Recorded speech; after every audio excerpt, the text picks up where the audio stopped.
Welcome back to Faith, Family, and Politics. The girls have taken over once again. So excited to have all these lovely ladies here. But before we get into introductions and the actual show, don't forget to check out revolverbroadcasting.com. Got lots of fun stuff on there. All of our shows are there. The news page is there, so take a look at that. And the shop, which we got all kinds of fun shirts and things like Cat Lives Matter and Don't Tread on Me. Don't Chew on Me, sorry. It's based off of the Don't Tread on Me. And Mutts for Trump, because we're all, not just one thing, So if you like any of those, which they're kind of cute, some of them, go get you one. Holidays are coming up. They make good gifts. But anyways, aside from that, I hope you enjoy our show. I hope you enjoy all of our shows, as you are definitely watching them, because this is a great show to watch, and you like them. Like, actually press that like button, and you comment some more, because we love interacting with you. Lots of us on the crew will get back with you, and definitely share. Because sharing is caring. Ooh, there, I did my magic fingers at the end because I go too fast. But anyways, moving on to who we have here. Thank you, Claire. Subscribe. There's a button. And then there's even a little notification bell that you can hit so you know when new things come out. Because the show, because you watch this one, obviously. But then, like I mentioned before, there's other shows, too. So you want to know when those come out. Especially those reaction videos are kind of funny sometimes. All right, now, I did it. I thought I said my name. Apparently, I didn't say my name. Y'all, I am Sarah Metcalf Allen, and I'm your host. This is going to be a fun night. You know me because you've seen me on before, right? No. Wow. I'm losing it. It's going to be a good night. This is how it goes sometimes. Next to me, coming back for the second time, we've got Claire Reed. Thank you for coming, making time for us. Well, yeah. Thank you for inviting me to the girls' day. Girls' night, whatever. Girl takeover. Is that what we're calling it? Yeah, it's the girls' takeover. Lady takeover. That's right. Woo! Girl power. Across from Claire is my mother, Yvonne Metcalf. Hi, how are you? Visit metcalforindiana.com for information about my campaign. I'm running for District 89 in the Indiana House of Representatives. Woo! If you're in the Indy area. What? Go, Mom! Thank you. And I tell you what, she's a threat because they throw in mud. So watch out. She's coming. I'm coming. And then our message bringer for tonight is Miss Kimberly Parkhurst. Hey, glad to be here. Glad to be on the show and have a message prepared. Also, if you like what you hear, I often share my own thoughts in my own blog. You can follow it, read along on battlekimoftherepublic.com. So check it out if you like what you hear tonight, and feel free to get in contact with me on my website. Find me there. All right. So excited. So what's your message called tonight? So my message tonight is going to be called Self-Care is Not Selfish. Ooh, I'm excited for this one. I'm really excited too. All right. Would you mind praying to bring us all in? Yeah, let's do it. All right, God, thank you so much for being here today. Thank you that we can all come together and that we can talk about all of these different topics, from the message I have to stuff about family and stuff about politics. God, I'm thankful that we have a Christian life and a Christian faith and family and friends to be around to talk in these kind of things. I pray that as we discuss tonight, that we can bring glory to your name and just share the things that you want us to have to share. And in Jesus' name, amen. Amen. All right. So I'll start off. So I'm a teacher. So I'm going to start asking you guys a question, because I always start with a question for my kids. So when you hear the term self-care, what comes to mind? What do you think of? Bubble bath. Bubble bath. That's what I wanted. What else? Getting your nails done? What else? Comfort foods. Comfort foods. Yeah. That was exactly the first thought that I thought of too when I thought of this. And while that's great and nice and awesome, I also want to talk about some of the harder stuff that you should do to take care of yourself too. So before I talk about any of that, I want to give you a definition to work with. I want to start by talking about the definition of selfish. And I found this really good definition, and I really like it a lot. And it says that selfish is lacking consideration for others, concerned chiefly with one's own personal profit or pleasure. I loved the distinction on chiefly. I did not add that. That was already in the definition. It was already underlined, and I was like, I like this. I don't feel like we talk enough about self-care in Christian circles.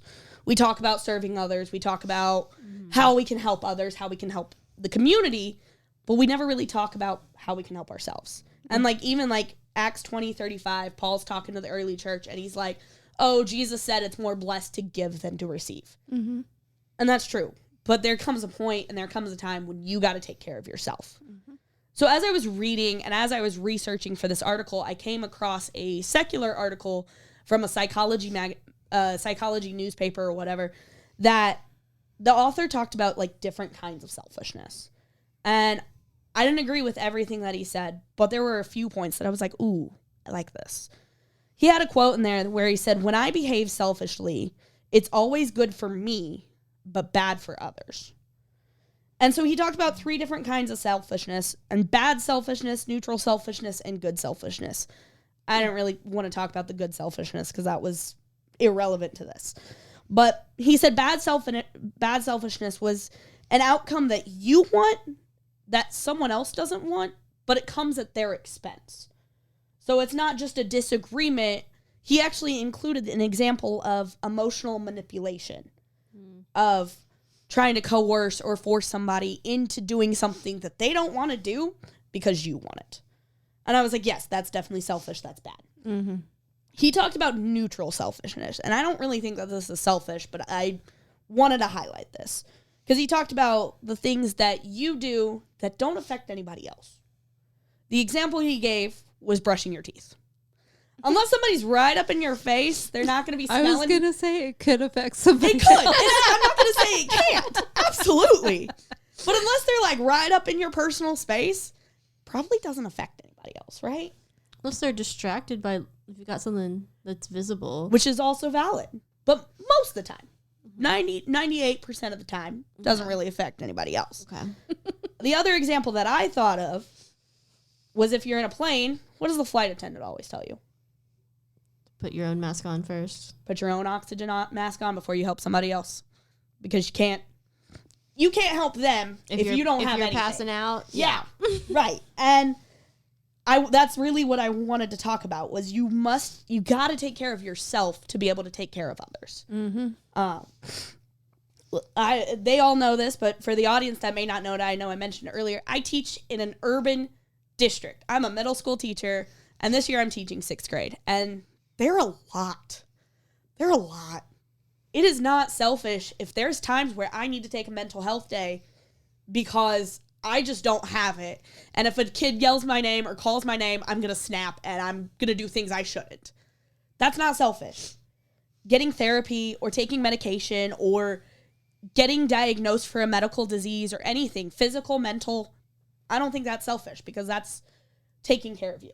Mm-hmm. That's taking care of you so that you can help be a better person for others. So you can give, as Paul said. I like to use the analogy, you can't pour from an empty cup. Mm-hmm. Yep, that's literally what I was thinking. Good. They say that a lot. Yeah.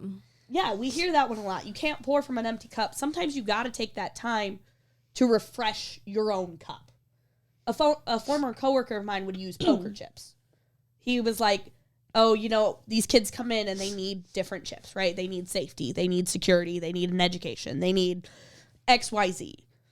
But you also have to make sure you as the bank have poker chips to give, right? If there's no money in the bank, that's how we get to stock market crashes, and it's all bad from there. Yeah. All downhill. So that was kind of the idea as I was approaching going into this. And so as I was finding a story, I found a couple really good examples of this in the Bible. So we're going to be today in Luke chapter 8. I'm going to start in verse 40. We're going to go to the end of the chapter, but I'm going to pause because I got a couple things to talk about. And I'm reading in the English Standard Version. I find that version translates really well, so I like that one a lot. All right, now when Jesus returned, the crowd welcomed him, for they were all waiting for him. And there came a man named Jairus, who was a ruler of the synagogue. And falling at Jesus' feet, he implored him to come to his house, for he had an only daughter, about 12 years of age, and she was dying. As Jesus went, the people pressed around him. And there was a woman who had had a discharge of blood for 12 years. And though she had spent all her living on physicians, she could not be healed by anyone. She came up behind him and touched the fringe of his garment. And immediately her discharge of blood ceased. And Jesus said, "Who was it that touched me?" When all denied it, Peter said, "Master, the crowds surround you and are pressing in on you." But Jesus said, "Someone touched me, for I perceive that power has gone out from me."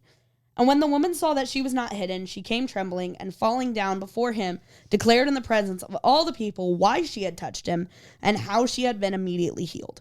And he said to her, "Daughter, your faith has made you well. Go in peace." So we'll come back to the story of Jairus in a moment, but first I want to talk about this woman. Ooh, which all of us as women, we Right. feel this. Right. And I mean, also, like, they couldn't figure out exactly what it was. Some would say it was menstruation. Some translations said it was a hemorrhage. We didn't know. Regardless, what we do know about this woman, she's been bleeding for 12 years straight. My students are 11. Most of my students are 11. The oldest ones are 12. That's my kids' lives. Oh my god. That's my students' lifetime. That's how old my daughter is. Yeah. That's your daughter's entire lifetime. I just turned 26. That's almost half my life. That's almost half of my own life. I don't think we talk about just how long of a time that is. Mm-hmm. And so She was desperate. she was desperate. And we also know from Luke that she had spent all of her money on physicians. And nobody could tell her anything. We still have that today, right? Oh my gosh, women health care is Yeah, it is difficult. Woo. There are some things that are really hard to deal with. Absolutely. And And, that, the female. and there are issues we still have. women. There are still I got women- told yesterday, oh, that's abnormal, but it might just be normal for you. Yeah. And I'm like, it's really not, though. Yesterday. We still, as women, we still do not get those diagnoses. And think 2,000 years ago, there was probably even less technology. I mean, there definitely was. Yeah, definitely. But she's like, I had 12 years. 12 years. She hears about Jesus through some way, shape, or form. And she's like, I got to try this. I've tried everything else. I'm desperate. Like you said, I'm desperate. And I also want to bring up the touch. Touch is so important in Jewish culture. Touch is very intentional for everybody. From Old Testament law, as I was researching, as I was studying this, like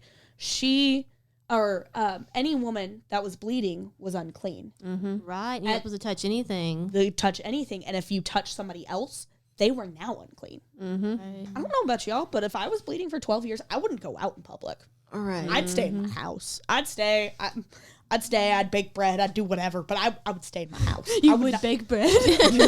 bread. I'm sure she baked a lot of bread. Yeah, like If she was allowed to, that's another issue. that's too. another thing. Yeah, Yeah. probably only for herself. Probably not for Right. anyone else. I thought of that too. It was like, could she do anything productive Cleansing. that you would have to be clean everything. that would- Yeah. I mean, exactly everything you touch. and Which we get some of our laws and rules about cleanliness here from that. But yeah. But then she hears about Jesus, and because Jesus is still alive, I'm going to make an assumption. I don't know if it's accurate or not. I'm going to assume she lives in the land of Judea. So I'm sure that for the past 12 years, whether or not she was Jewish or Gentile, because there were some scholars that were disagreeing, so I couldn't get a definitive answer, but she's been told by everybody around her that she's unclean. Society's probably written her off. They probably don't care what happens to her. She was like, I've spent all my money, but Jesus. She risked it to the crowd, touched the barest fringe of his robe.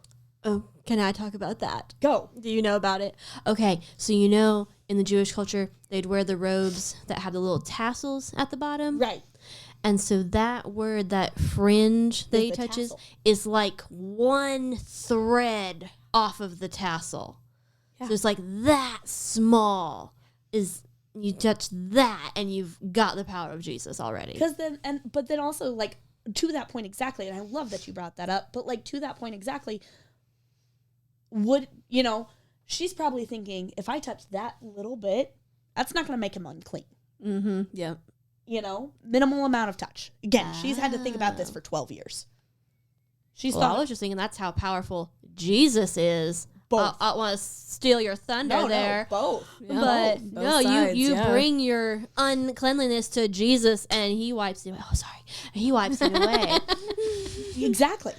And so she believed in him so much that she was like, the thread of that tassel, maybe that can do something that these doctors can't. And it did. And then Jesus is like, whoa, who touched me? And they're all like, bro, you're in a crowd. Yeah, I felt power come out from Master, me. teacher, you're in a crowd. I call everybody bro. I'm sorry. I work with 11-year-olds. I call people bro. They're like, you're in a crowd. Everybody's touching you. And he's like, no. Somebody touched me intentionally Yeah. because I felt power go out of me. Right, right. And so then, like, she tells why, in front of everybody, she tells why she touched him. Can you imagine, like, almost the humiliation of that? Yeah. Of, Jesus, I've been bleeding for 12 years. Do you know, I can almost picture it, like, the whole crowd just, like, parts around her. And they're like, Unclean. And then, Right. and then, No kidding. and then Jesus does the most unexpected thing, and he goes, be at peace. He blesses her. He calls her daughter. He calls her daughter, and he says, be at peace. We never hear from her again. We get 6 verses dedicated to her. We don't get her name.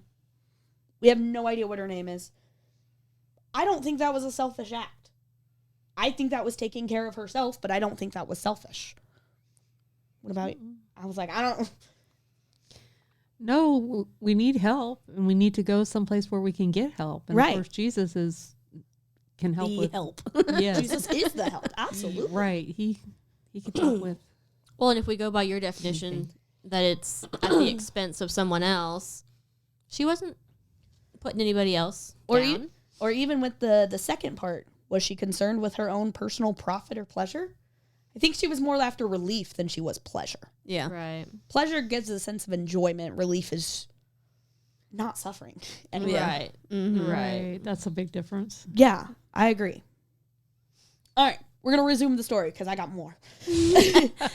I love these stories. While he was still speaking, someone from the ruler's house came and said, your daughter is dead. Do not trouble the teacher anymore. But Jesus, on hearing this, answered him, do not fear, only believe, and she will be well. And when he came to the house, he allowed no one to enter with him except Peter and John and James and the father and mother of the child. And all were weeping and mourning for her, but he said, do not weep, for she is not dead, but sleeping. And they laughed at him, knowing that she was dead. But taking her by the hand, he called, saying, child, arise. And her spirit returned, and she got up at once. And he directed that something should be given to her to eat. And her parents were amazed, but he charged them to tell no one what had happened. So let's talk about Jairus for a second. Jairus was the leader of the synagogue in Capernaum. Capernaum's the city, so once Jesus grew up, once he became an adult, he walked 40 miles from Nazareth to Capernaum. Capernaum's where he started his ministry. So Jairus is extremely familiar with Jesus' work.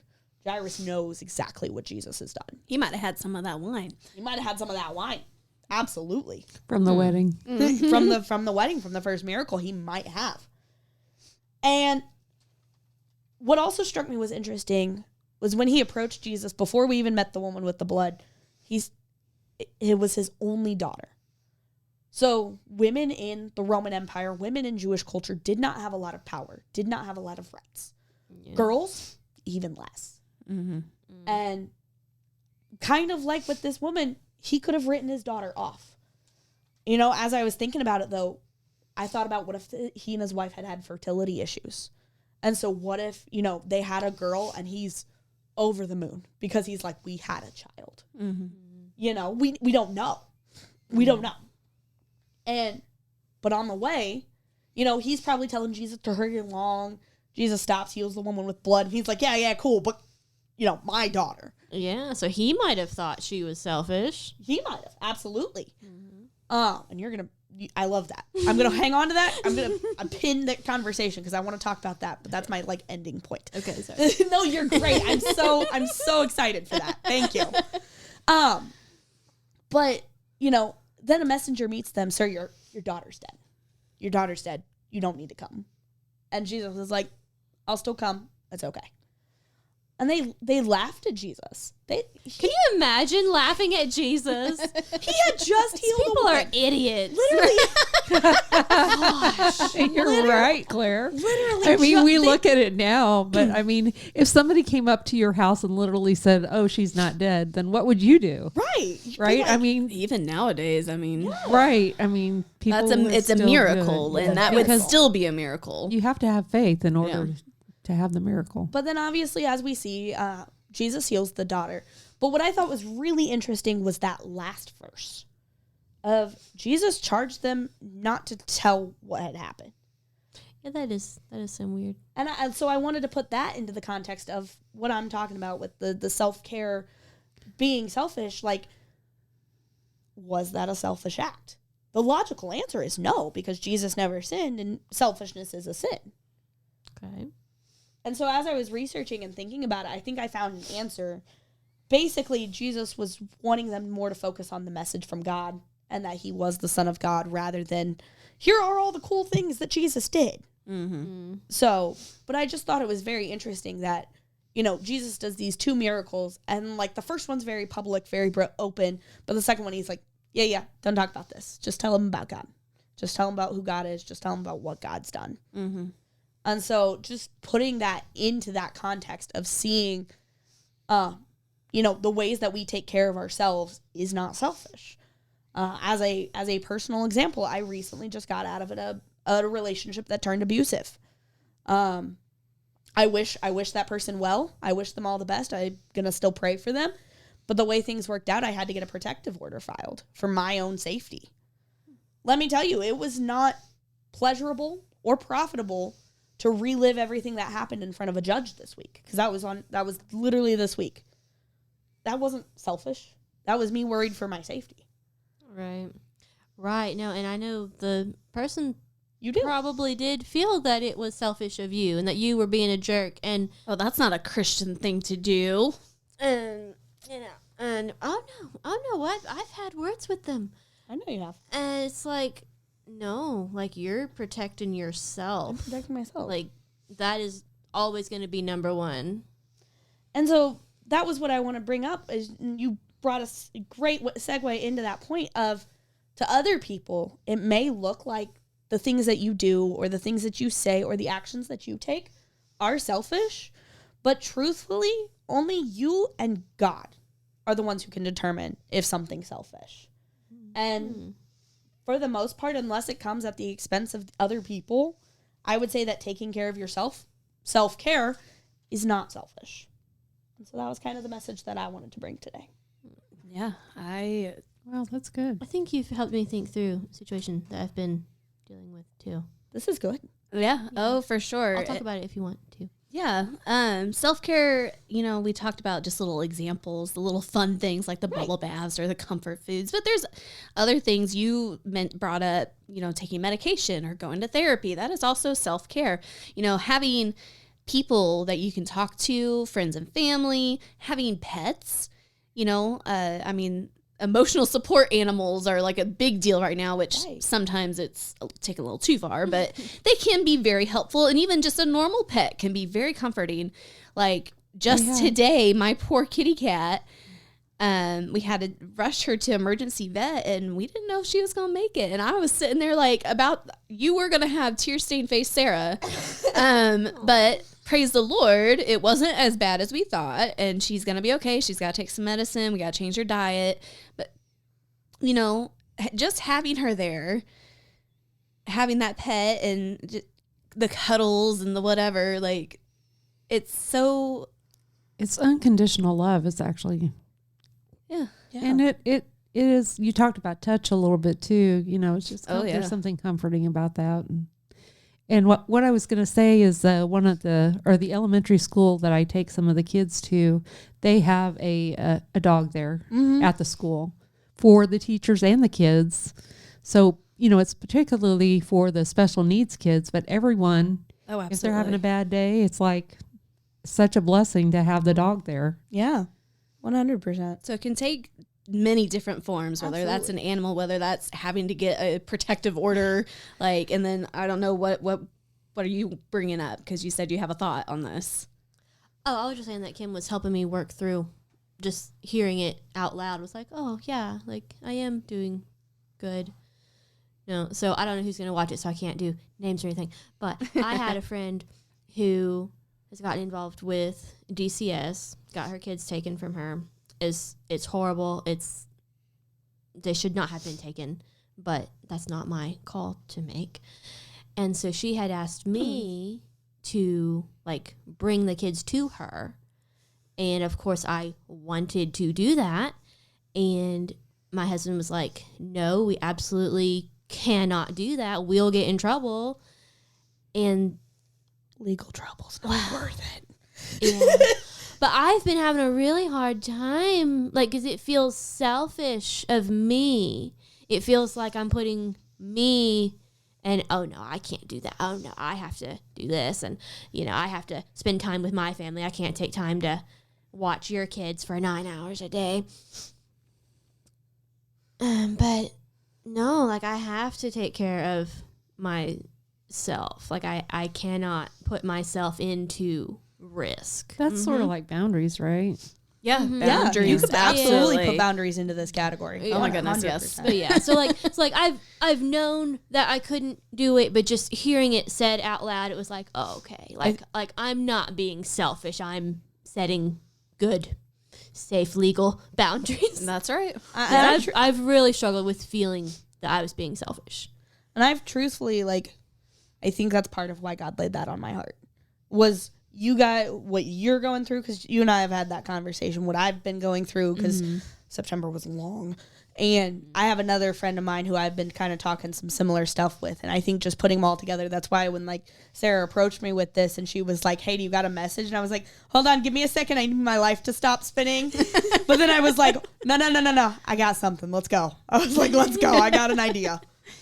And that It's funny how that happens on this show. I should say repeatedly. Yeah. God knows what we need and when we need it. Amen to that. And he puts people in our paths, in our lives, connections for different things. It's so cool to see how God moves like that. And my brain stopped working there for a second. Okay, guys, the other part of self-care that I want to make sure we talk about, just for me personally, is taking care of yourself, of your body, of your health. Resting and Yes. eating. Well, just and doing your workouts and stuff, because I feel like, especially for us, we think about self-care and it's like, oh, I'm gonna do my nails and but it's no, you gotta take care of yourself, your body, and that is part of honoring your body as the temple of God, and that is something that we have to do, and that's not something to be taken lightly. Yes, absolutely, 100% agree with Yes, that. and so that's a whole message that I'm going to do for my youth group kids. Yeah. Oh yeah, that's my only plug. My husband and I are the youth leaders at our church down in Rushville. We just started this summer, officially became the youth leaders. Claire's wanted to do this since high school. she So looks we're excited. proud of her and we're happy for That's her. awesome. It can be hard, sometimes you don't know how to help yourself. Yes. And that's when being able to talk to other people, a couple times I've gone up to the altar and prayed, and one of the older ladies at my church who's known me almost my whole life has come up and prayed. She said the same thing to both times. And so she was at a ladies' meeting that I went to last night, and so I decided I was going to ask her about it. I was like, hey, you have said this to me a couple times now, and I don't get it. What are you seeing that I'm missing? And so she called me after everything because we couldn't talk while we were there. That's so cool that you have that kind of relationship with the people in your church. Well, yeah, and love you that. need those relationships. You need them. Need them. It's especially important. Like I said, she's an older woman, so it's Yeah. good to have intergenerational Yeah. No, my things. pastor's wife talks about that you need a church mom. Yeah. But she just, she told me, she was like, I don't even know. That's how I felt led to pray for you at the time. And then she's like, you know what? Actually, now that I'm thinking about it now, God's talking to me right now. He's telling me you need to share your story and your testimony. And that's what you need to be doing. And I was like, okay. So I'm going to be working on that. But I needed some help. She had said that and it touched me. And I kept thinking about it, but I didn't know what to do with it. So I needed some help. And not only was it that, it was specifically that I was holding myself back. And so your self-care, your self-help and all that is not just outward protection. It's also inward help, inward protection from your own self. And I think, I love that you found somebody in church, but people who may not be as familiar with church or people who may not have grown up in a church, I want to be that person that church people are great, but therapy is also great. Oh, absolutely. 100%. I was in therapy before all of the stuff with my ex-partner happened, and I'm still in therapy. She reminded me of a goal the other day, and I was like, yeah, I totally forgot that was my goal, because I was I came in last month when my appointment with her and was like, all right, we got to put any other goal on pause because my life's in shambles right now and you got to know why. And she was like, after I was done telling her everything, she was like, that's a lot. And I was like, yeah, I don't know what to do. And then the day after, she found a module for me. I'm the weirdo. When I go to therapy, I like a worksheet. I do that. Oh my gosh. It helps me so much. Because then I feel like I'm accomplishing something. Yes. This is why Kim and I are friends. But so she sent it by snail mail, to my house. It came from the service I use, addressed to me. I opened it up. It's this worksheet module with a small Post-it note, and she was like, Kimberly, take a look at this and let me know what you think at our next meeting. And it was dated the day after my appointment. And she cared so much because it was a module about self-compassion, which also kind of fits in this of being kind to yourself when you're going through tough things. And so she was like, let me know what you think at the next appointment, which I've been with her long enough to recognize, hey, do this by the next time I see you. And I was like, yes, ma'am, I got it. But that's that same kind of relationship. It's that same kind of I just kind of spewed everything to her and she was like, yeah, that's a lot. And then the next day she found something for me to use that she knew would help me get to a better point. Oh, yeah. Yeah. What kind of experience have you had? Just having somebody to talk to is good. I know my doctor that we had for a long, long time always took that extra time to talk to us, not just about our physical health, but how we were doing, period. Yeah. And that was good. Really good to see her all the time. Yeah. And it's great to have, like I said, I have my church person or whatever, and she's known me my whole life, basically. And so there's one aspect of that, so she knows me. But then there's also the really good aspect of having an outside person, with a non-biased. Yeah, you need both. They are not a replacement for each other. Right. Absolutely, Yeah. absolutely. They work together. Yeah. Sounds good.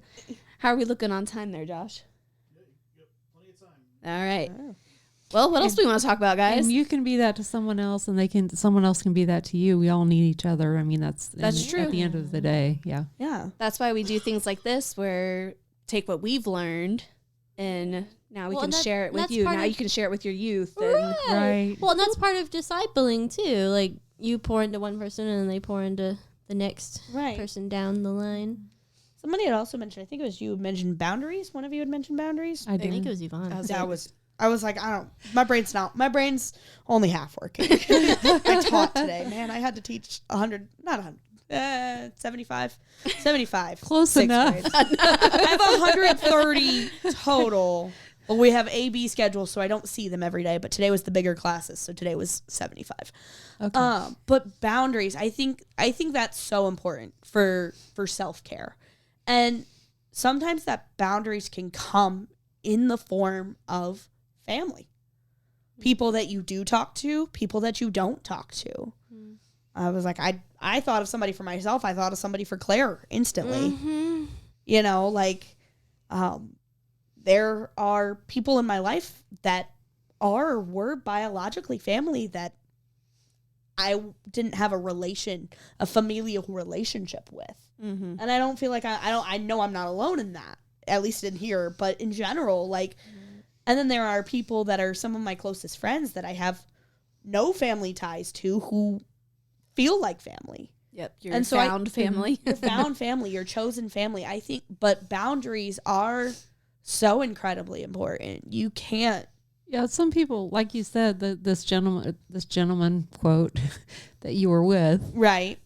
So if it's toxic like that, if it's not helpful, and they can't change, then you have to do the boundary, Right. which is what you did. Yeah. And then along with that, like having enough self-respect to, if something like the way I was treated happens, standing up and being like, no, this is not okay. Oh, Yeah. yeah. This is not something I Yeah. accept. Oh, No, man, I that just made me I think had to of have that something. conversation with one of my other friends when her partner was started to be that way, and I had a little baby girl, and I was like, absolutely not.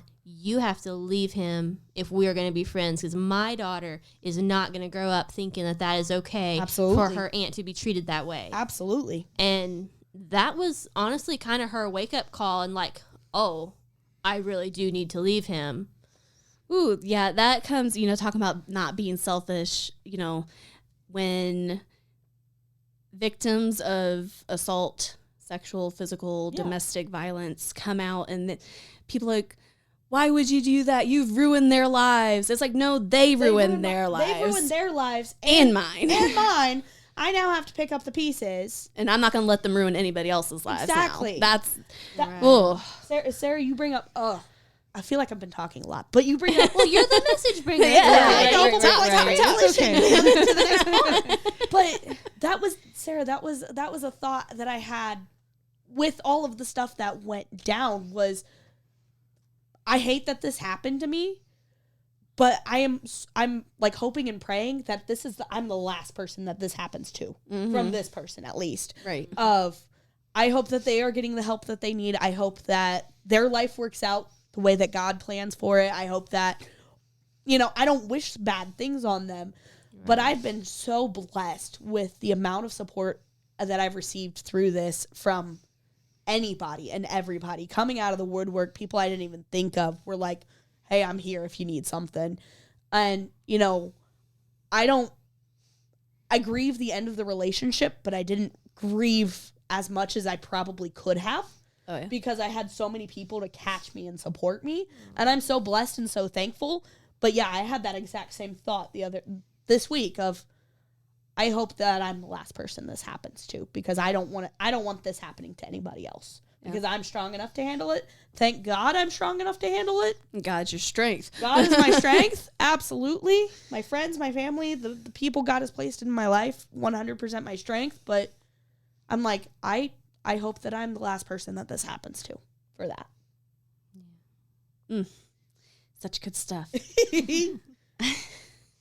What else we got? I haven't heard that much from you, Mom. So, Come on, yeah, Yvonne. no, It's like I've been talking. this is not a romantic relationship, but the first thing I really thought about with boundaries was Robin Oh, and having to deal with that, because she was very, I just couldn't. I tried to be kind to her, and she didn't treat me well. yeah. And boundaries don't have to be with romantic. It can be with family, just normal family. It can be with friends. It can yeah, be I with neighbors. I Like, had to set it with friends. Right. You can live peaceably with all men as much as you can. yeah. Kind of is where that comes from when you talk about the Bible. But we just stopped communicating with her because it was not helpful and she wasn't changing, and there was just no way to get around it. And that I did the same thing. I pray for her. I hope everything works out well for her, but I can't keep putting myself in that position to be hurt again. So Right. No, absolutely. And that, you know, like Claire mentioned, of like that, you might feel like you're struggling with being selfish for doing that. But at the end of the day, And some people might say that too. Yeah. but at the end of the day, not. it's between you and God. And, you know, you do have to do what's best for you as well. Yeah. You know, last year, so it was about a year ago, because it was September last year, I went to a women's conference with my mother-in-law. Well, Anna went one with you, too. I was like, we that also was, yeah, I had like 2 women's conferences within the month. It was great. It was a great time in my life. But seriously, my verse that was like randomly prayed for, randomly given to me, and it was, I forget the reference, I'm sorry, but it was that you have to do what will get you peace. Yes. But it didn't stop there. It wasn't just your peace. It was also the edification of others. Yeah. And so I was like, okay, like, you know, I can do that. I can make these both work. Yeah. And, you know, when this person is edified, that gives me peace too, knowing that I've helped them. Oh, absolutely. I mean, your thing that could be self-care could be going and volunteering. Yeah. So you're physically working, but it's your self-care because you are helping somebody else. And really, you get a blessing from that. Like like absolutely. you just said a little bit ago. Like Crystal does that for her. We talked about depression on one of the episodes, and she was talking about how that helped her to not be depressed anymore, to feel Yeah, just to feel like you're doing something. yes, exactly. Mhm. Yeah. Absolutely. And there's so many great, I'm going to go ahead and plug here, so many great ways and places that you can volunteer. There are so many organizations, like, you know, if you like animals and pets, and look at your local shelters and humane societies and whatever. If you want to help children, then there's lots of children's programs. my goodness. You know, there's Christmas is coming up, you know, Toys for Tots or Angel Tree Kids or, Shoebox. you know, Yeah, shoe the Operation boxes. Christmas Shop. Like, Yep. the veterans, there's things for veterans. There's something, if you want to help somebody and you have a heart for something, there is a ministry for it. Yeah. So go volunteer. Well, you guys, so I know you guys are all like up here in Indy, but down where I live in Rushville, we're going to have a meeting on Tuesday talking about bringing a Hope Center to Rushville. Okay. There's one in Connorsville, Okay. which is like half an hour away. And so we are fundraising. The Hope for that. Center, like the one on Brookville Road. It's like a crisis pregnancy center. Okay. Oh, Rad, okay, rad, that's rad, different. Okay. Yeah. So That's I'm really great. excited. Well, so I Yes. love that you brought that up. So I'm in martial arts, and part of like getting your black belt requirement is my instructor wants you to go volunteer because it's like so you it's get your black belt. yeah, it was a black belt requirement to get my black belt. I had to be volunteering somewhere. So yes, volunteering so important. And even if you don't like any of those things that Sarah mentioned, I volunteer when I can at Second Helpings downtown. I caught food. I literally just chop food for like 4 hours straight. It's a blast. We get to talk about everything. We talk about our lives. Sometimes they're like my unpaid therapist because they're just good people. But then I had to give a presentation when I got my black belt of what I was doing, why it mattered, how it was helping the community. But a friend of mine actually volunteers at the Hope Center on Brookville Road. Okay. So like that's her ministry. That's her area. Okay, now that one is like for human trafficking. Yes. Right? Uh-huh. Yeah. So my pastor's wife, when she first went to the fundraiser, she thought that's what it was for. And she was like, oh, human trafficking. Oh, I care about that. And then she got there and it was like a crisis pregnancy center. And she was like, oh, well, I care about that too. Absolutely.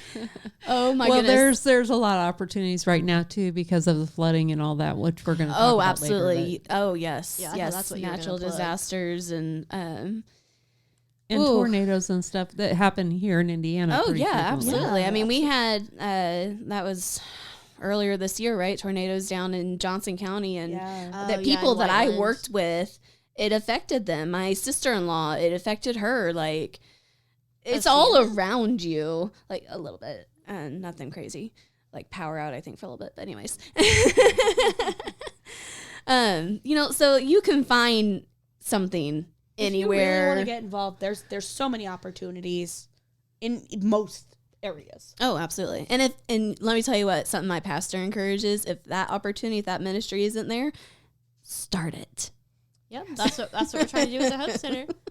Right. Then you do it. If you have that and you want to do it, then just go do it. Like, because trust me, there's going to be other people that want to come and help you do it. Yeah.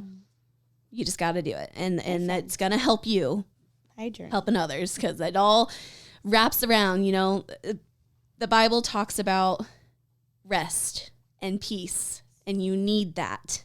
But then it also talks about that it's better to give than to receive. Right. You know, faith without works is dead. Like, Yeah, I mean, Jesus even in talking about that, you know, drawing back, you can overdo in that area. Mm-hmm. So you need to take that time separately apart, and you need to have that time for prayer and Bible study and so forth, and just quiet time, I think, especially Mm-hmm. with children. You know, you have to take those few minutes to and it's okay. And it's not selfish. It's going to help you to be better. Right. Agreed. all right, I am going to go ahead and move us along here. This has Well, been hold on. some Let me say one more awesome. thing. Let me Go say ahead one while thing. I'm One doing thing. this. Okay, so you're talking about you can't pour from an empty cup. Yeah. Mhm. Okay, and I just did this with my youth group kids last Sunday, so we got to say it. We did all of Psalms 23. Yeah. And we talked about Yes. you anoint my head with oil, and then my cup runneth over. Ooh, yeah. So just want to make sure we throw that out there, that you're filling up your cup by being there with God and getting your anointing. And you can't just fill up your cup with like worldly self-care. I love that distinction of you anoint me and then I overflow. I think of it, this is a really weird analogy that my brain just went to. I think I'm hungry. Chocolate fountain. yeah, that's Yeah. Your cup runneth over. Right. Like, That's if that was empty, nothing's going to come out, you know? Yeah, you like, can And then hold your we're all cup going up. to be sad. but you got to pour stuff in for it to do the things. Yeah. yeah. That's where my brain went. I'm sorry. Man, no, I want some chocolate. Man, to segue, woohoo! So many things can affect our mental health and how we're feeling. Being hungry, you know, that's why the term hangry is a thing. Right. Another thing that can You're affect not acting us, like yourself, Snickers. Snickers. yeah, not a sponsor. Sorry. Boy, that'd be awesome one day. We'll take it. It's got to be the peanut butter ones, though. I do like the peanut butter ones. Okay. Yummy. Anyways, so many things. Now we're all hungry. Now we're all hungry. Rabbit. Okay. Right. Or squirrel. Sorry. Yeah, it's squirrels, not rabbit. What just can't. I don't know. I just been seeing too many rabbits lately. I mean, my dog would go for a rabbit. I know, that's what I was Either saying. way. I don't think it matters. Either way. To be fair, I think my cat killed something at one point. Like I was out in the yard with him at one day, and he like all of a sudden there was some loud squeaking, and I was like, he had something in his mouth, and I was like, I'm just gonna stay over here in my area. He'll come to me when he's ready. Oh my gosh. Okay, so all kinds of things that affect our mental health, including politics.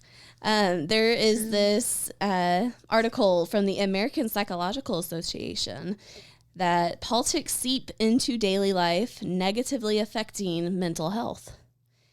So, the stress of following daily political news can negatively affect people's mental health and well-being, but disengaging has ramifications too, according to research published by the American Psychological Association. There are strategies that can help people manage those negative emotions, such as distracting oneself from political news, but those same strategies also reduce people's drive to act on political causes they care about, the research found. So it's like, you got to balance. Right. Yeah, Yeah, don't you can stress definitely get yourself out. burnt out with it. There's so much information every day that Yeah. When it comes to politics, there can be a trade-off between feeling good and doing good, said Brett Q. Ford, PhD, an assistant professor of psychology at the University of Toronto. Protecting oneself from the stress of politics might help promote well-being, but it also comes at a cost to staying engaged and active in democracy. The research was published in the Journal of Personality and Social Psychology. Previous research and polling data have found that politics can be a major stressor in people's lives, according to the researchers. However, most of that research has focused on major political events, such as presidential elections. Ford and her colleagues wanted to explore the emotional and mental health effects of everyday political news and how people use different strategies to manage those negative emotions, which we're in a big political season right now with the presidential, very heated, high, strung, I'm just going to call it high strung,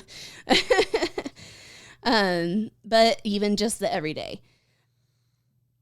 Politics isn't just something that affects people every 4 years during election season. It seems to seep into daily life, but we just don't know much about the day-to-day impact politics might have.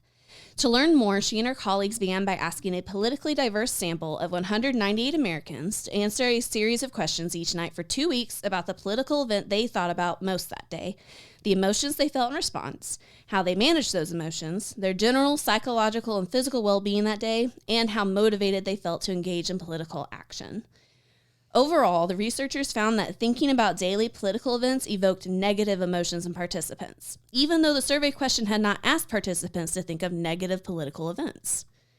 Participants who experienced more politics-related negative emotions reported worse day-to-day psychological and physical health, both, on average, because they are totally connected. They absolutely are. But they also reported greater motivation to act on political causes by doing such things as volunteering or donating money to political campaigns. The survey also asked participants about several strategies they might have used to manage their negative emotions, including distracting themselves from the news and cognitive reappraisal, or reframing how they thought about a news event to make it seem less negative. Participants who successfully used these strategies to manage their negative emotions reported better daily well-being, but also less motivation to take political action. So there's definitely, it seems like a trade-off for that. Next, the researchers replicated these results over 3 weeks with a larger group of 811 participants that included not only Democrats and Republicans, but also people affiliated with a different political party or no party. So that is a good study, that you're not just taking from one group of people and you're making it larger. So good job. Right. In a second set of experiments, Ford and her colleagues asked participants to watch political news clips from the highest rated liberal and conservative leaning news shows, rather than simply asking them to report on politics they had encountered. In these experiments, participants watched a clip from either the Rachel Maddow show for liberal participants or Tucker Carlson Tonight for conservative participants. In a first experiment, the researchers found that participants who watched the political clip experienced more negative emotions than those who watched a neutral, non-political news clip, and reported more motivation to volunteer for political causes or take other political action. The effect held true for participants across political parties. So it didn't matter who you were, what your political leanings or whatever. When you watched it, you had more negative feelings, but you also seemed more motivated to do something about it. In a final experiment, the researchers asked participants to try out several different emotion regulation strategies as they watched the clips: distraction, cognitive reappraisal, or acceptance of their negative feelings.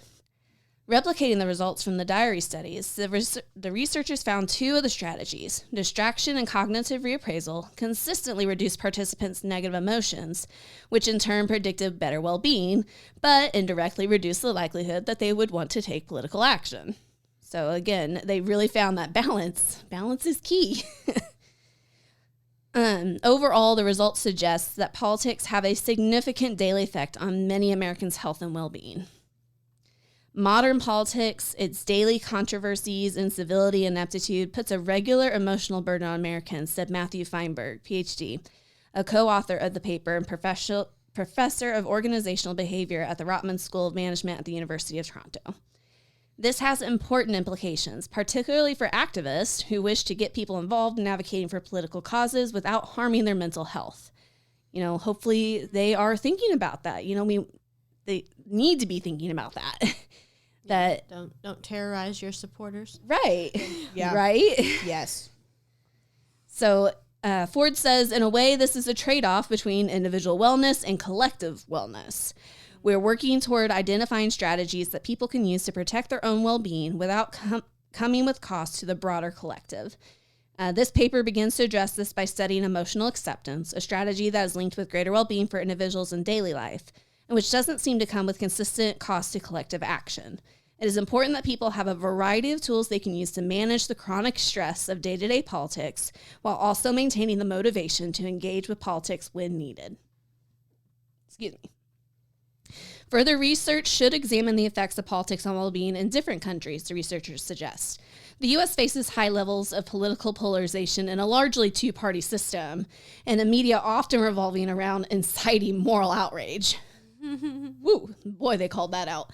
It would be interesting to see the extent to which daily politics would affect citizens in other countries that are less polarized or with different political systems. So it looks like they have a plan moving forward, which I would be interested to see what they found, how politics affect their daily life. But it is good to have this like scientific study, this data that proves that politics are stressful. In our everyday life. You need a study. You know, we know it. We like data. Data is nice. Yeah, we know it personally, you know, anecdotally or however you want to say it, but there's numbers there. There's Right. proof. Right, and I think that's interesting. I think about the way that I handle it, and you know, if I get very, very stressed out or overwhelmed with it, the biggest thing really that helps me is my Christian faith, because I know that God's going to take care of everything in the end, and that's a constant reminder. Although I am concerned about many things going on right now, and I think when you're talking about the study too, I'm not sure it's accurate, because the times that we are in right now, it is dangerous for our country. This article was done January 13th of 2023. So this was just last year. Right. So it is a dangerous time right now. I mean, would you do a study in the middle of the Civil War? You know, it's sort of at that point, it's very Well, and I tell you what, intense your right negative now. emotions about how politics Right. are going are what led you to become active and are now running for state representative. Exactly. So it kind of just and proves I'm the also study involved in some. a lot of Like, other ways, right? Yeah. And that, I mean, honestly, that's the only way I can keep my sanity, is knowing that God is in control at the end of the day. oh, absolutely. But still wanting to make a difference, because as I've talked about with my campaign and everything, people died for our freedom, and we're losing our freedoms, and it seems like nobody cares. But that's a good point, and that's why some people don't care, because there's so much pressure and so much emotion associated with it, I guess, that it's easier to just shut it off than to do something about it. Yeah. Well, and again, that comes back to balance. We don't want to completely ignore it. You know, Right. don't completely distract ourselves from it, completely reappraise it or whatever. We need to be motivated to take some action, but we just can't let it affect us so negatively that, like, it physically hurts us. Like, Right. Yeah, that's too much. So did it say that it only invoked negative emotions? that's what it said. That she said. surprised me. And it said that it wasn't even just negative political things. It was anything political. You know what? I can't say. Okay, go ahead. I was just going to say also, like, I think we have to take into consideration the information overload that we live in now. With the way technology is, we have the world literally at our fingertips, right? Our smartphones, like we have so much information, and it's just a lot. And so we feel overwhelmed and overstimulated, and like, you know, and these, especially this like super biased either way, like those super biased media outlets are going to report only the negative, you know? And so I thought that was really interesting that like they're only, oh, this happened and this happened and this happened, which encouraged people to take more action. So I thought that was really cool, especially because I teach history. So I'm like, yes, take more action, be democratic, do all those things. But, you know, because they're so like, wow, this world is terrible and this country is going down from either side, regardless of your political leaning. You know, they think, oh, this party's doing such bad things, I need to help and I need to change. So, like, you got that cool trade-off to be more involved, but, like, I don't feel like either side most of the time is offering a lot of solution. Okay, now I would disagree with that, because I think with Trump's, with his slogan, "Make America Great Again," But and that's a positive thing. You know, make America proud again, make America safe again. Those are all good things. Make manufacturing come back again. He has a lot of plans. He has a lot of positive things that he's putting forward and saying, look, we can do this and it'll be better. You know, he has a positive view on that, but he has a negative view of the other side. And so he sometimes, or not just him, but other, you know, people will magnify the negative things on the other side instead of focusing more on the things he is actually planning on doing. And that's completely my issue. Is I am so tired of both parties throwing mud rather than showing me your policies, showing me what you believe. I'm a lot more prone to vote for somebody because I kind of go back and forth on some different issues and stuff. So I'm a lot more prone to vote for somebody if I know what you're standing for. The Indiana State Teachers Association, I'm part of the teachers union. They did an interview with all of the Republican, I think they're the mayor or governor candidates when there was like the 6 of them. They did an interview on all of their stances on education. And I loved reading all of that because then I was able to be like, this is the person I align the most with. I want to know the solutions you have, and I want to know what you're doing. And so I think by showing these super opinionated, again, liberal or conservative, showing those super opinionated, they're really only going to throw that smear campaign. They're only going to throw that mud. So if we're seeing more of the solutions offered from preferably a non-biased party, I think that could bring a lot of change. Yeah. And so I've tried to do my campaign that way as well, you know, offer solutions and think about those things as I'm trying to do this, you know, jumping right into it. Yeah. And especially with the education thing, quality education. Well, what is that? So the kids know how to read and write and do arithmetic by the end of their school years. And they know their American history, you know, based on I believe on the 1776 project, which you can find more information on that from 1776projectpack.com. Mm-hmm. But and also giving parents the right to say no, you know, and they need to be involved. You talked about them being involved. They need to be able, and they don't need to be taught sexual content and gender confusion with young children. There's no reason for that. And school choice is important because different kids learn at different ways and they need different things. And so, you know, that's another part of that too. And I don't know where you stand on that, but Yeah. I just think it makes it better. Competition makes it better. So, you know, if you want the kids to go to your school, then you should have something better to offer them. Yeah. What were you going to say? I know you were.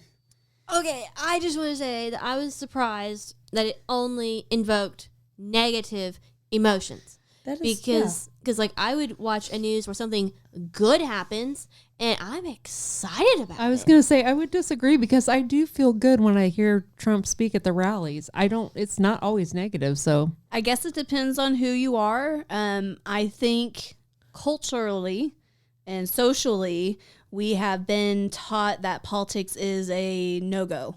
Like, you don't talk about faith or politics when you're like in big settings, you or know? religion. that is all the things that this absolutely podcast something is. that needs to Yeah. change. Yeah. I know. And I know. I mean, that's why we need do to this talk about that, podcast. right, exactly. But the it whole is- name of the podcast. It right? is definitely ingrained in our society. So automatically when somebody says politics, It's a even for negative. me, It's like, oh, it's a no. negative thing. Yeah. You know, and I am, you know, talking about it and I research things and I like certain people and don't like certain people and whatever. Right. But just that word politics automatically makes me think negatively.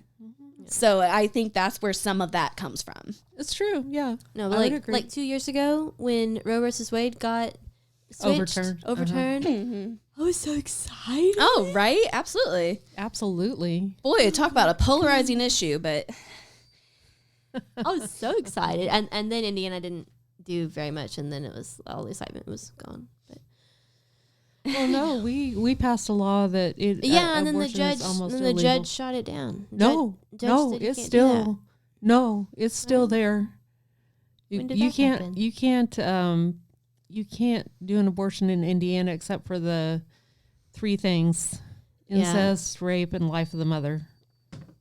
That's how it is Life in of the Indiana. mother is no longer abortion, Which it's is no longer life-saving abortion. procedure. Exactly. And that's why that's a whole nother issue. I am pro-life completely because the Constitution tells us we hold these truths to be self-evident, that all men are created equal, that they are endowed by their creator with certain inalienable rights, and among these are life, liberty, and the pursuit of happiness.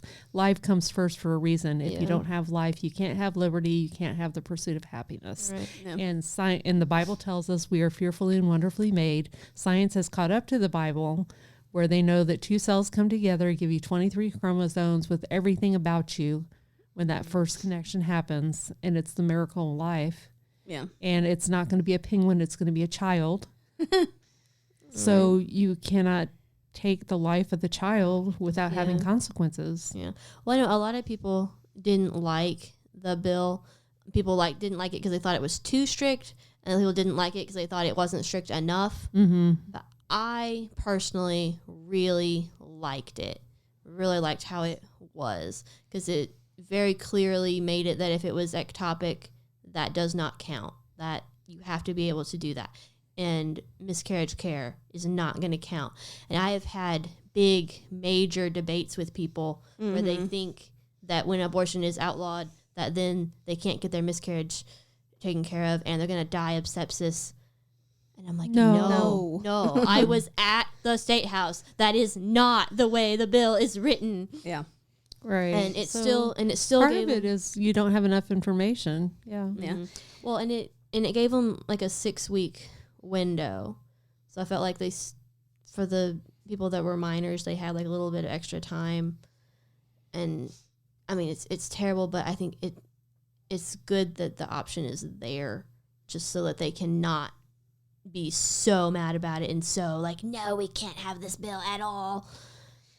Yeah. It was good to appease everyone. Yeah. The value of life is not understood anymore in our society in many ways. One thing that does help bring the focus back to the value of life is when big natural disasters happen, which brings us to our next article from Fox News talking about Hurricane Helene. So a North Carolina family is mourning the loss of 11 loved ones in the aftermath of Hurricane Helene, as residents and officials in the western North Carolina and eastern Tennessee areas continue to recover bodies nearly 2 weeks after Helene devastated the region. Gosh. The Craig family, which lives in an area known as Craigtown, in Fairview, a suburb of Asheville, lost 11 members to a mudslide that happened without warning by unprecedented rains when the worst of Helene struck in the early morning hours of September 27th, according to a GoFundMe for the family titled Support the Craig Family After Tragic Loss. I'm going to pause there. When I first read this, and I was like, a mudslide? I thought we were talking about a hurricane. But a hurricane brings so much more than so much rain. Than just the rain, than just the wind. It causes mudslides. It causes tornadoes. Like we're seeing that from Milton or whatever it's called now. Yeah, like it's not just the one thing. It causes so many other things. Mm-hmm. But the GoFundMe described the Craig family as pillars of the community. A resident close to the Craigs told Fox News Digital the 11 deceased family members lived in several houses beside each other, which the mudslide crushed when it came down the slope of the mountain near their homes. Any and all donations will be greatly appreciated by the entire family. It will go towards rebuilding homes, funeral arrangements, medical expenses, unemployment during the grieving process, etc. A description for the GoFundMe page states, Tony Garrison, a father of 2 and a firefighter with the Fairview Fire Department and Garin Creek Fire Department, died trying to save people from the mudslides. Some victims who were in the area during the devastation are still missing. In Green Mountain, about an hour north of Fairview on the other side of the Pigsca Forest, another family is mourning the loss of 2 young boys and their parents, who also died September 27th. Allison Wisely and her 2 sons, 9-year-old Felix and 7-year-old Lucas, were found dead after they attempted to leave their home that Friday, according to a GoFundMe page titled Honoring Allison, Knox, Felix, and Lucas. Wisely's fiance, Knox Petrucci, has yet to be recovered. I just can't imagine in the toll that is taking on you Yeah. to have lost family or to have lost your home. For the ones, they're still missing. Right, literally lost. Like they're Oh gone. my We gosh. don't know where And they that are. not knowing is the worst. Yeah, it Oh my is. goodness. Well, so for my family, for between me and Kyle, in the month of September, we had 3 like elderly people die, plus my dog. So it was rough. It was a rough month. But I can't imagine 11 at once. That's so many. Mm-hmm. Yep. And Goodness. I guess that's what happens when you live that close together, I guess. it can, yeah. Well, I worry about that, like for me and Cameron, for our work and stuff. Yeah. Continuing on, at around noon on Friday during the storm, they attempted to flee their home by car. And that's something, when I read that, I was like, man, they shouldn't have done that. And that's why it's really important to listen to your National Weather Service and emergency response people when they give you instructions. Because when did it hit landfall? Oh, Did it hit landfall that day, or I don't remember exactly. That's fine. I don't know for sure either because it hit in Florida and then traveled Right, up. right, so right, right. I'm not But I sure was when like- it got there. Because I don't know, this is almost sounds like, to go off your point, like it was that like it's coming now and like Yeah. They don't know. I want They to didn't say it have was time. Yeah. Friday. I think that is on leadership to know and to make sure people are prepared too. That's a big part of it. Definitely Right, to because- give the proper warning. Right, because the mayor in Tampa said, leave or you will die. I mean, that is just, it was that desperate. yeah, Yeah. I mean, So, I mean, and they had to make it very clear for people because a lot of people don't want to, obviously you don't want to leave, especially if you've been through it 10 times or something in Florida. Yeah, no, it's no my big cousins deal, out there in Florida, yeah, they're just like, oh, no big deal. Just another hurricane. We have our generator. It's fine. yeah. And I mean, thankfully they have always been fine, but it's scary for us. Yeah. Well, and the fact that they lived through it and they have a generator, they have plans for that kind of thing. Right, So at right. least there's some preparation, Right. Whereas for this poor family, they tried to leave, their car started to float, so they tried to go back to the house and then they got swept away. Oh my gosh. Well, I mean, you don't expect that in where are they? North Carolina. And that one I think is Tennessee. North Carolina. Or is that one North Carolina? That one was North There's Carolina. they talk about both places in here, Yeah, so but it's like you don't expect that to happen. You don't Right. expect to need to be prepared for that. right. So yeah, so it's just a tragedy, But so far, Allie, Felix, and Lucas's bodies have been recovered. The search is still on for Knox, and several agencies are working tirelessly to find him so that he can be put to rest with his family. Man. More than 230 people died during Helene as of Wednesday, though the death toll is expected to grow as search and rescue efforts continue. Oh yeah, they got to find the missing people. Hopefully they find some people alive. That would be awesome, for sure. Yeah. More than 3,200 people in North Carolina have been rescued in the aftermath. So there have been a lot of people rescued. So that's according to the Federal Emergency Management Agency. But an unknown number of people still remain missing in the southern Appalachia region. On a Facebook page titled Hurricane Helene Safety Check-In, hundreds of people from around the country have been posting photos and descriptions of their loved ones, asking if locals have seen them, as cell phone service and Wi-Fi in the area remains scarce, making it difficult, if not impossible, for some survivors, especially those in mountainous regions, to check in with friends and family. Right. So North Carolina Department of Health and Human Services told Fox News Digital in a statement that officials are working cooperatively with FEMA to respond to fatalities related to Hurricane Helene in North Carolina, ensuring the right disaster procedures and plans are in place. Recovery efforts remain focused on getting help and support to people who need it, including assistance when a family member or loved one has died. Anyone seeking assistance locating a loved one who is missing or unaccounted for can call 211. Every death related to a hurricane is a tragedy. If a family or individual is seeking assistance with a loved one who has died, emergency responders are available in every impacted county to provide help and ensure their loved one is treated with the dignity and respect they deserve. Black Mountain Police Chief Steve Parker told Fox News Digital search and rescue efforts will continue in the western North Carolina mountain town until they try to locate every last person. So people, we talked about volunteering earlier, and We even mentioned the fact that there's a big opportunity right now. You know, a lot of organizations are down there, you know, the Red Cross, the Salvation Army, you know, Samaritan's Purse. Samaritan yeah. Purse. Oh, yeah, Samaritan's Purse, too. And they will be down there, you know, they're part of the search and rescue. They're The part National of, Guard is down there too. and yeah, which is good. Convoy of Hope. Yep. Mm-hmm. So all these places you can go and help that way. You can give money. You know, there's so many ways that we can help these families. We're sending supplies down there. The church is sending supplies down there. They're packing up a truck tomorrow to send things down there. Yeah, one of the churches in Rushville was taking like water and stuff. Our church did water. So I think I water's think that's really awesome that, you know, and in the church specifically, yes, we need to step up and Yeah. help because they are without hope. So many of them, because they have lost So much. so much that I just can't imagine that without God. Yeah.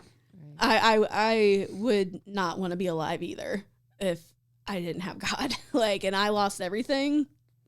How am I going to rebuild this? What am I going to get back? Like, my life's never going to be the same, you know? And like, you can't go, I'll go stay at my mom's house until everything's back together because your mom's house got smashed too. Yep. Right. So, Oh my yeah. gosh. So I just can't imagine Yeah, being that's in the that whole situation without God. community. Yeah. Right. So, Christians, step up. Churches, step up.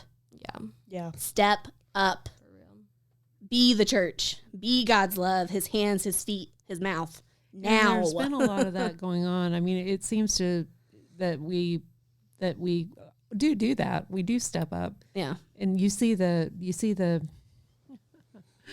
okay, I'm going to say it. I'm sorry, it's negative. The government doesn't do it well, but people, private companies and neighbors do it well. The church does it well. And so that's what we really need in times like that. Yeah. So I am thankful for the ones who are stepping up and doing it and just continue to do so. And not just until the debris is taken away either. Like, there's going to need to it's gonna be be so help much more. for years, honestly. Like, Yeah.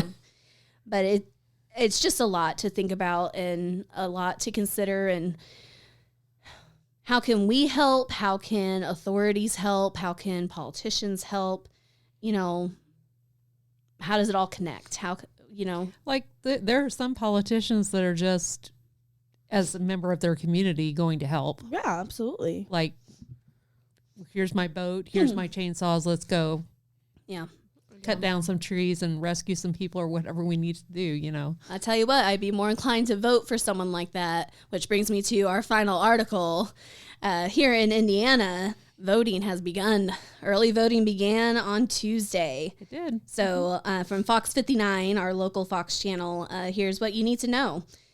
As the online voter registration deadline approaches, county clerks' offices across Indiana are gearing up to open their doors to registered voters hoping to cast their ballots early. They need to remember to bring their ID with them. Marion County Clerk Sweeney Bell said, if they are a newly registered voter, we ask that they bring a piece of mail. In Marion County, only one vote center will open on Tuesday. However, the county plans to open 8 more early voting satellite locations on Saturday, October 26th. In the meantime, Clerk Sweeney Bell said her office is working on an online tool that will allow voters to see what wait times look like across all vote centers in real time, which is a nice tool. So you can, Cool. hey, that one's really busy. Let's go to this one. Yeah. Voters can go to any one of the vote centers that's open either for early voting or on Election Day, Clerk Sweeney Bell said. According to the Indiana Bar Foundation, voters should check with their county to see what polling places are available and where exactly they can go. So some counties have it where you can go to any of the voting centers regardless of where you live, and for some of them, you really need to go to the precinct of where you register within that particular county. Chuck Dunlap, the president and CEO of the Indiana Bar Foundation, told He's us. great. I've met Chuck Dunlap. I work, so I teach history, but I have also worked with some civic education. We work very closely with the Indiana Bar Foundation. Chuck Dunlap's a really cool guy. But yes, I'm going to put a plug. I'm going to pause you right there. Please go vote. I don't necessarily care as much who you vote for. Like, that's important. But being involved in the democratic process, voting is so important. And it's easy to register nowadays. So like, just go vote. Just do it. Just go Yeah. vote. Can Yeah. I just add one thing to that? Because of the way that our country is set up, we are We are the leaders. It's we the people. Yes. We really have that backwards. We think we vote for our leaders. No, we are the leaders. Yes. And they are representing us. And so we have to take that responsibility seriously. It is a responsibility and a privilege. So Yep. please. And I personally please, don't want to please hear you do vote. complain if you don't vote Right. Absolutely. because you didn't try to help it. Right. But guys, the early voting is so nice. 'Cause if you try to vote on voting day and like you don't get off work for it, which is stupid, first of all. Depends on And- where you work. They're supposed Yeah. to let you. Yeah, they're supposed to let I you. never have. Yeah, at but all public- of my pub- multiple jobs. That Public I've had. schools are usually polling places. So I get off work. Oh, that is nice. I was like, hold on. I remember one year it was election day actually, and I was working and I got fired that day. Oh gosh. And I was like, well, I guess I have time to go vote, vote. now. And so I was like in the line to vote on the phone, telling my friends how I got fired and how mad I was. It was really stupid. We don't have to get into that. But anyway, voting, the Indiana Bar Foundation's great. Voting's Yes, important. voting so, is important. So last year for my daughter's plug. preschool for Halloween, they did like a whole tour of like the city square. And so we went into like the courthouse building. And so we were there with the preschool class, and then they had a little sign, "Oh, you can early vote." And I was like, "Oh, well, I'm here. Let's go ahead and do it right now." Now, And- note on that, more on that actually. According to Clerk Sweeney Bell, if voters want to mail in their absentee ballot, they should make sure they qualify for one ahead of time. So, same thing for like early voting and stuff. Make sure you qualify for it. So, not everyone is. This is more for absentee, but I was like, I definitely, think this is more for absentee. definitely just make sure. Yeah, they didn't have any requirement. I mean, you might have had to have your ID. I hope you have your ID. That's I don't I don't remember. So It was a year ago. important. Needs to be nationwide. Just vote. There's a lot of Right. problems going on right now. vote. Yeah, so just make sure that you know who you want to vote for. Don't vote right. and then a week later then find out something and like, oh, I wish I would have voted for that person instead. Yeah. Do Do your your research before you research. go in. Yeah. No, go vote. You talked about wanting to make a difference, right? Wanting to make that change with, whatever it is. But voting is a way to make the change. Yvonne, you were right. It is we the people. The Constitution is directly geared towards, yes, it's geared towards the power that the government has, but we are the ones who help put the government in the power. And we as the people do have a lot of power. Please go vote. Yes. I'll stand on the soapbox all day. Please go vote. Vote. If you're in Indiana, it is called there's a website like indianavoterregistration.com. You can put in your name, check your voter status. It's really simple. Indiana's done a great job of making it as streamlined The of a Secretary of State. Yeah, I'll put a plug yeah. for that. as possible. Well, even Yep. even on Facebook, they'll usually have a little link. Oh, yeah. And then you can go to that and see where your place is you're supposed to go. Mm-hmm. Yep. Well, and then also you mentioned the Indiana Bar Foundation. I did a huge big summer conference with them this summer, which again is why I was like, oh, I love Chuck. I know him. He's great. But I love the Indiana Bar Foundation. I love the stuff they stand for and stuff they do. But even our the director of education for the Indiana Bar Foundation, like while we were at the conference, he had it pulled up. He had the website to go register and was like, as history teachers, you guys need to be the example. So he was like, make sure you're registered to vote if you're not, because we teach our kids about the Constitution, we tell our students about the Constitution, but then what kind of example are we if we're not doing it ourselves? Oh yeah, yeah, and like y'all That's keep saying wonderful. it, they've made it easy. Like Josh helped somebody register to vote like a couple weeks ago, and it takes took like 5 minutes, Literally, yeah. if that. less than And- 5 or minutes. anytime you go and get your license done at the BMV, they're gonna ask you, "Would you like to register to vote?" Oh yeah, you can Like, just do it right then. I was like, Yeah. I made QR code stickers earlier this summer of the Indiana voter registration website Yeah. because I was Yep. like, there's so many stick 'em up ways. and go vote. Like Go they vote. in Indiana, we're doing some good things. The only thing that I would say about the BMV is that you can get an ID there as an illegal person, and No, you can't. okay, Having worked there, no, you can't. Not unless your BMV has some bad people in it. My BMV did not let that happen. okay, good to know. It's a lot harder for immigrants to get identification than it is for citizens. yes, And it's Way harder. Yeah, it's way harder. Like months of time that they're waiting on things. Sometimes years. Sometimes Sometimes years. Absolutely. In Indiana, anyway. And Yeah. like I said, this is Indiana. My experience here in Indiana at the Indiana B&B. So I was like, I want to go on a quick side tangent for this. Go Because for it's it. related. With the Indiana Bar Foundation, I actually got to attend last December. I got to attend a naturalization ceremony oh, nice. of Amazing. people coming in who were coming to be citizens of the U.S. And it was one of the coolest things. And we got to be a fly on the wall. We weren't involved in the main group. We were up above everybody. It was down at Union Station, downtown Indy. It's a really nice hotel. And there was a range of ages, there was a range of countries that people came from, and they identified every single country that they had somebody coming from. The oldest was 8, or the youngest was 18. Mm-hmm. So just getting to it. And the oldest, I think, was in her 70s or 80s, and it had taken her 30 plus years to pass the test to become the citizen. So you were saying like it's super hard. Yeah. it And is. I am that naturalization test is no joke. Yeah. I am proud of the fact that people still want to come to America. Yes. Like, this is still a goal for people. Now we need to keep it that way and make it better for them and for the ones who are already here. Yeah, the problem that we're having now is that it's the open border. It's not the legal way, and we're getting people in here that we don't want in here, and that don't. The only reason they want to be here is that their country is destroyed, and they're coming to destroy ours. They have no interest in benefiting our country or being a part of our country. They're They being want to selfish, change. actually selfish. They're being there we selfish. go. There we go. It There is you not go. helping anybody except themselves. And there's a lot of And money often at the flowing. expense of others. That's right. The cartels are making so much money off of this, and they're sending drugs over, and it is not a humanitarian thing what's going on at the border right now, letting people in. That is not humanitarian. It's terrible. It's Yeah. exact opposite of that.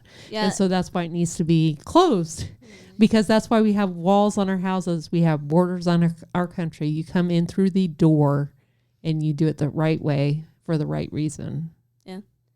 I've got a lot of feelings on that based on my experience at the B&B and the fact that it takes so long. The hoops they have to jump through it's too much, honestly. That definitely needs to be So fixed, but it can't be fixed until you stop the bleeding. Well, right.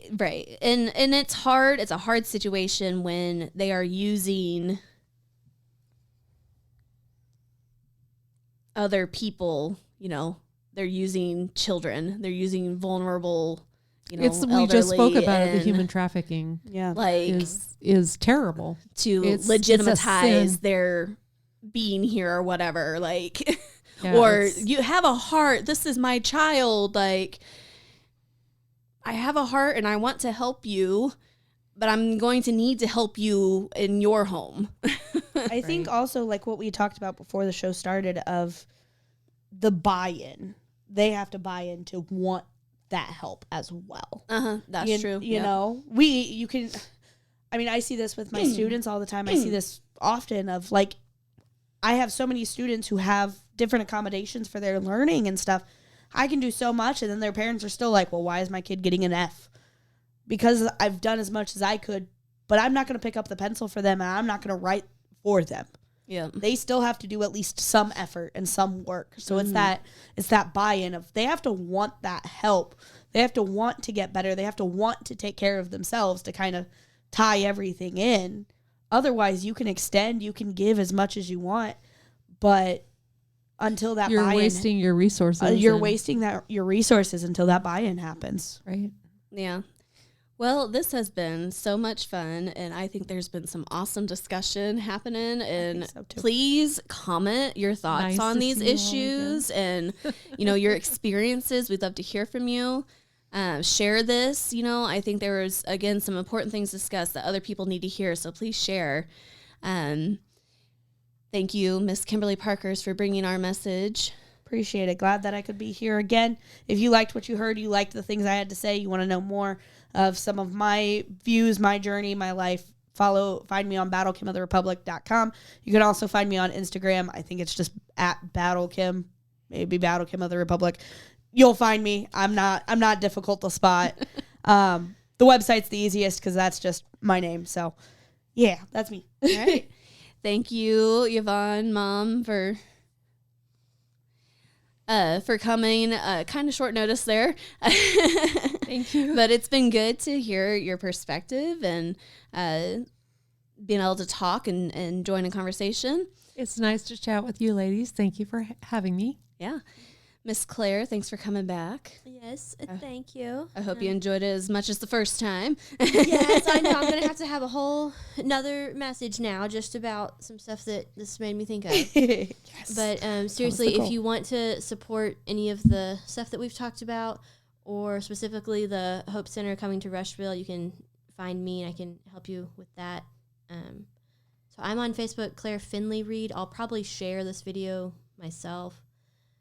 I'm not on Rumble or anything. One more plug. Sorry. Yep, you're fine. MetcalfForIndiana.com. Yep. Don't forget to vote in Indiana. Don't vote. Don't forget to vote. Vote. Vote. Vote. Vote. Vote, vote. If you live in Yvonne's district, vote Yvonne. 89, Marion County. And then before we finish all the way out, will you give us a closing prayer? Yeah, absolutely. Let's go ahead. Let's pray.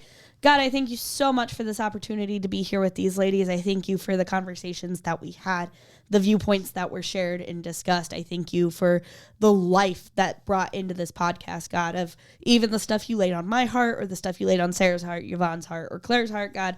I thank you that we were able to bring in that whole big group and have these discussions, have these conversations sitting here together. God, I pray that people's lives are touched and that your life, your plan, your glory for you, God, this isn't for us. This is not for our benefit, even as much as we want to plug, God, this is for you. And so I pray that you're with everybody who sees and listens to this podcast and sees what's going on, God, and just guide us in the way that you would have for us, God, and have your plan work its way out. Whether or not it's our plan is irrelevant, God, because, man, your plan's so much better than ours.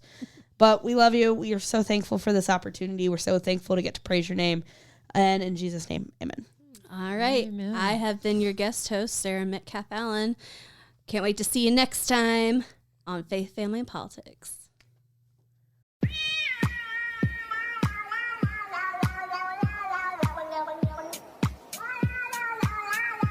They're eating the dogs, they're eating the cats. Eat the cat, eat the cat. They're eating the dogs, they're eating the cats. Eat the cat, eat the cat. We voting Donald Trump, baby.